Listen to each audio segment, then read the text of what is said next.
দেশবাসী আসসালামু আলাইকুম। দেশ খুবই বিপদে আছে।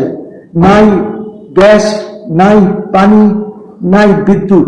এই পরিস্থিতি তো শেখ হাসিনার সময় ছিল না। এই গাফলতির জন্য তারেক রহমান সাহেবের সরকারই দায়ী।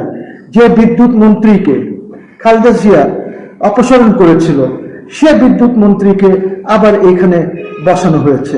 কারাপশন গভর্নমেন্টে জোর চলছে, কোনোভাবেই এইটাকে বন্ধ করা যাচ্ছে না। আমরা রিসেন্টলি দেখলাম এত তাড়াহুড়া করে এই যে সালাউদ্দিন সাহেবের ছেলেকে যে 40,000 কোটি টাকার যে ভোলার উপরে যে ব্রিজের কাজ দেওয়া হয়েছে, এইখানেও কিন্তু জালিয়াতি আছে।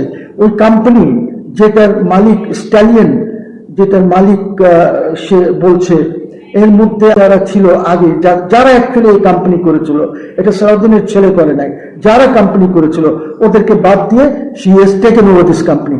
সবখানে ধান্দাবাজি, সবখানে জালিয়াতি, সবখানে চান্দাবাজি। How will this government survive? I don't know. এই গভর্নমেন্ট জনগণের বিপক্ষে কাজ করছে, প্রত্যেকটা কাজ। শুধুমাত্র প্রধানমন্ত্রী ব্যক্তিগত পার্সোনাল ইমেজ বিল্ড করা ছাড়া আরো কিছু করছে না। দে আর নট ইভেন বদার্ড জনগণের ব্যাপারে। আমি জানি না এই বিদ্যুৎ মন্ত্রীকে কেন রাখা হয়েছে। আমি জানি না কি স্ট্যালিয়নকে কেন এই 40,000 কোটি টাকার দেওয়া হচ্ছে। হ্যাভ ইউ চেক স্ট্যালিয়ন কোম্পানির মেমোরেন্ডাম এন্ড আর্টিকেলস বা যে ফাইলিংস গুলি জয়েন্ট স্টকে আছে, কেন ওদেরকে বাদ দেওয়া হয়েছে? অন্যরা যারা এটার মধ্যে ছিল shareholder. You see, this is all related to corruption.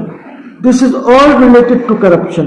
And এই corrupt practices এর যে ধরেন আপনি 40,000 কোটি টাকার যে কন্ট্রাক্ট, এই কন্ট্রাক্টে যদি 3% আমি ধরি বা 2% ধরি, তাহলে তো 1,000 কোটি টাকার উপরে সালাউদ্দিন সাহেবের স্ট্যালিন কোম্পানি যেটা আছে এরা পাবে।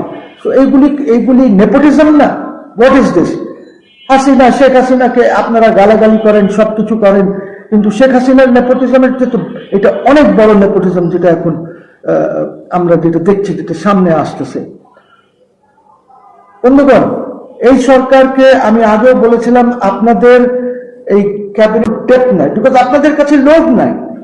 যে লোকগুলি দেশ বা রাষ্ট্র পরিচালনা করবে, যে ধরনের লোক আপনার পিতা জিয়াউর রহমান সাহেবের সাথে ছিল বা খালেদা জিয়ার সাথে ছিল, ওই ধরনের লোক তো আপনার সাথে নাই। বিকজ ওই ধরনের লোক আপনার সাথে থাকবে না, কোনোভাবে থাকবে না। Because there is so much intellectual deficiency, যে এই ডেফিসিয়েন্সি নিয়ে an intellectual person যার মেধা আছে, সে কোনোভাবেই আপনাদের সাথে কাজ করতে পারবে না।